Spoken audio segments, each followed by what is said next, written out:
seen bakkan ñenn ñi ñu jàpp ni dañ leen a sox ay bal ñu ñàkk seen bakkan mais dafa am benn sortie ci koo xam ne yàgg na koo def à chaque fois pour détourner l'attention des Sénégalais wala boog ñi nga xam ne ñoom ñoo taxaw pour def cette révolution muy Cheikh Yérim Seck c'est pas la personne de Cheikh Yérim Seck man personnellement qui m'intéresse mais ce qu'il a révélé ci benn émission bu mu doon amal ak suñu mbokkum naataangu malheureusement di Maïmouna Ndour Faye ñoom ñaar ñoo ko seqoon bu ma juumul émission bi ñu ngi ko doon defee foofu la ca France xaw ma nag qu'est-ce qui a motivé xam naa après di nga ma ci mën a ñëwal pour def ci sa analyse. mais Cheikh Yérim dafa am benn kàddu bu doy waar boo xam ne yëkkati na ko et ça mérite en tout cas des enquêtes des poursuites même ci moom. moom mu ni ñi nga xam ni ñoom la ñu tuddee les martyrs ñu boom leen ci événement yooyu moom Cheikh Yérim nee na du takk dere ñoom ñoo leen tiire ay bal ñu faatu waa ay drone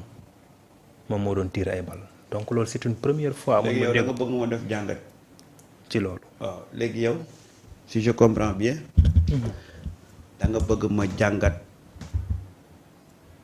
ay fen yu jóge ci fenkat. donc jàpp ngeen du dëgg. waaw non de mooy li ma lay wax rek man du ma jàngat ay fen yu jóge ci fenkat li ma mën a jàngat mooy lu tax mu ñëwaat di fen. exact parce que il faut qu'on soit d'accord sur une chose soit ñu d'accord ne c'est un menteur ou soit ñu ne non il peut être mais man dama jàpp ne maa ngi jégalu ci kàddu gi fenkat la bu fenaat ndax tàmm na ko léegi nag lu tax muy fen ak fam ko fenee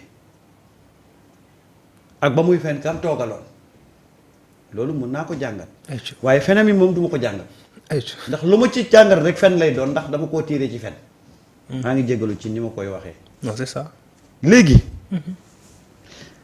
kii dafa tàmm lii ñépp xam ko waaye ban période la koy def ak lu tax mu koy def période bu mu koy defee rek xool leen dafa am ñoo xam ne ñoo nekk ci benn situation bu difficile bu xat il faut mu brouiller piste yi mais moom xam na ne mënatu ko mais comme c'est son rôle mun nañ ko bàyyee dafa nekkaat ci campagne pour brouiller piste yi parce que xam na ne situation ñëw na am na luy raam ci ñag bi bu yeboo ngeen gëm bu yeboo ngeen bañ maa gëm am na luy raam ci ñag bi boo xam ne ça va être très compliqué pour certains responsables ñu envoyé waat ko au front mu def na mu doon defati. C'est juste ça aujourd'hui dafa tirer ci benn ficelle boo xam ne dafa jàpp ne contexte bi c'est le bon contexte mu ne xaaral ma tirer ci xëy na danaa am résultat mais moom mënul am résultat parce que niñ ko jàppee la lu mu bëgg a wax lu muy waaj a wax lu mu dem bay wax sénégalais xam nañ ne fenn kese la léegi ci xam nga ban fibre lay tirer division Ousmane Sonko ak Bassirou Diomaye Faye bi yoon dem na ba rax ci El Malick Ndiaye loolu moo ko tax a jóg mais c'est le mauvais profil c'est pas le bon profil parce que kii Sénégal dafa am fu ñu ko étiqueté ba teg ko fa xanaa xamoon ne tey bu taxawoon ci àll bi nii mën naa rey lu nit moom mi Yérim waaw ci na ko parce que nit dana dox mu xam fa nit ki jëm ne ko foofu kaw teen dafa am de mais nit ki du ko gëm day dem ba dugg ci teen bi parce que noonu la ko Sénégalais yi jàppee tout ce qu'il dit c'est pas vrai moo tax moom c'est le mauvais profil c'est le mauvais profil il peut plus convaincre personne léegi nag daf ci am benn affaire boo xam ne il faut que Sénégalais yi xool ko te loolu dama ciy wax ak waa Pastef ñu def très attention ndaw si jóge fii dem ba France pour def ak moom interview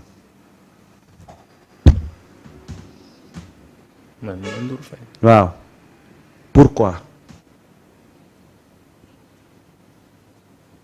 pourquoi xam nga man toujours damay wax su ma waxee nit ñi duñu comprendre éviter d'être dans le jeu de certains médias di souffler le chaud et le froid.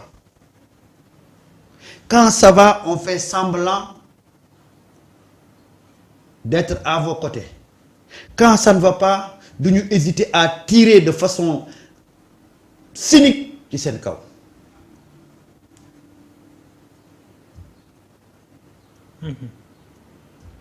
Voilà. Dafa am ay médias yoo xam ne tey dañuy jouer avec l'actuel pouvoir di souffler le chaud et le froid. Des fois ñu dem ba si digg bi def semblant ne ñoom dañuy def seen liggéey, dañoo nekk ci éthique et déontologie, dañoo nekk ci équilibre information. Xam nga bu ko defee fan yooyu les responsables yi commencé ñu ko xoolal genn wàllu médias yi yëpp seen yéene mooy le projet là ñu jële ko ci espace bi.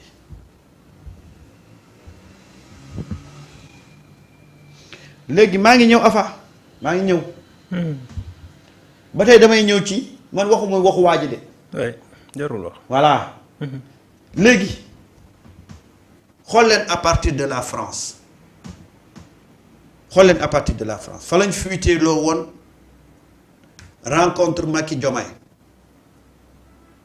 ah. fa lañ fa ko fuité loon. À partir de la France ci lañ def procès Doro Gueye ñu ne mënuñu koo da extrader dañuy bàyyi ba décembre ñu ciy doog a. waxaat. nañ ci ñëw léegi. C'est à partir de la France que cette interview a été réalisée.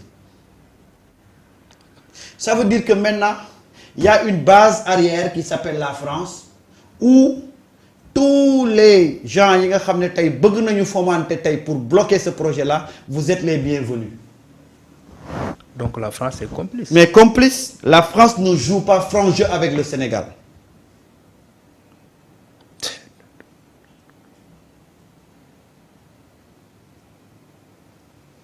Voilà ce qu'il faut dire. Te nag France bu bëggee collaborer avec notre État il faut que la France joue un franc jeu parce que man mënuma nangu yow tey tous les gens yi nga xam ne bu ñu jógee di créer wala ñu bëgg a saper la stabilité de ce pays là ca fa lañ ca sa réew la ñuy dem nekk fa di gundaandaat après bu ñu waxee nga ne France pays frère du Sénégal il faut que les autorités françaises jouent franc jeu avec le Sénégal. Bassirou Diomaye Faye président de la République bi muy dem France du Macky Sall mu ngi woon foofu et nekk dans un hôtel luxueux fa la ñu fuité loon cette fameuse rencontre boo xam ne c'était que illusoire mais liñ ci jublu woon c'était bien calculé. mooy la mooy jéem a gën a jaxase gën a ternir l'image du président de la République. Alors que dans l'agenda du président de la République, il n'a jamais été question d'une quelconque rencontre avec le président Macky Sall, l'ex-président de la République Macky Sall. Mais foofu la jógee est-ce que ba tey may wax ak yow est-ce que dégg nga wala xam nga fan la rumeur boobu jógee ah. oui kenn xam. voilà. Tu as vu un peu. moo tax il faut que les gens soient très fermes. Vous jouez franc jeu, on joue avec vous franc jeu. Vous ne jouez pas franc jeu, on vous laisse de côté et on continue. oui carrément. Point barre. Point barre. mais regarde les événements yi nga xam ne yépp France lay jóge tey ñi nga xam ne dañu nekkoon ils étaient sous la menace d'enquête dans le cadre de la reddition des comptes genn wàll gépp dañoo daw dem ñu nga France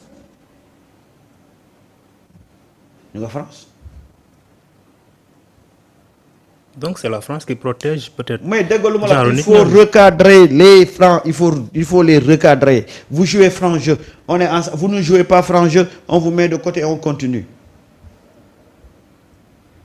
effectivement. point barre affaire bi léegi fu laay jaay jaxaar la amul sax ma ñamal ma ci da ngay jël sa daxaar ma jël sama daxaar mais macc may macc kenn du fi ñamalante.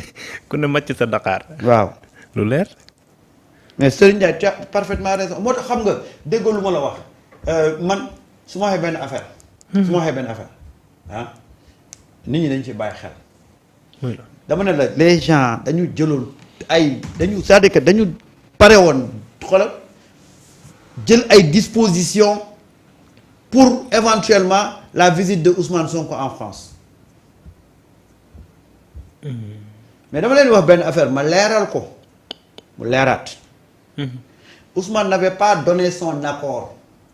Ousmane n'avait pas dit que day ñëw France dañ ko invité mu war a ñëw France. ci biir période bi ñu ko invité mu coïncider avec son agenda très chargé. carrément. mu décliner l'invitation. mais opposition bi ñoom dañoo jàppoon ne Sonko day ñëw France par rapport à la communication ki amoon ñu mobiliser seen force. li ma lay wax xam naa bu baax. c'est très bien. mais dama leen di leeral benn affaire. c'est pas parce que li ngeen bëggoon def moo tax Ousmane renoncé non Ousmane n'avait jamais donné son aval ne day ñëw. ngeen bàyyi ci xel. au contraire effort yi ngeen def yëpp mooy nul mais bés bu Ousmane buggee ñëw France dana ñëw France. mënuñu ko ko tere. yéen mënu leen ci dara. bëriwu leen amu leen xam-xam. waaye pour te montrer un peu combien les gens étaient prêts à vouloir même su fekkee ne de loin la à vouloir créer benn affaire boo xam ne dañuy bëgg a ternir l'image de Ousmane.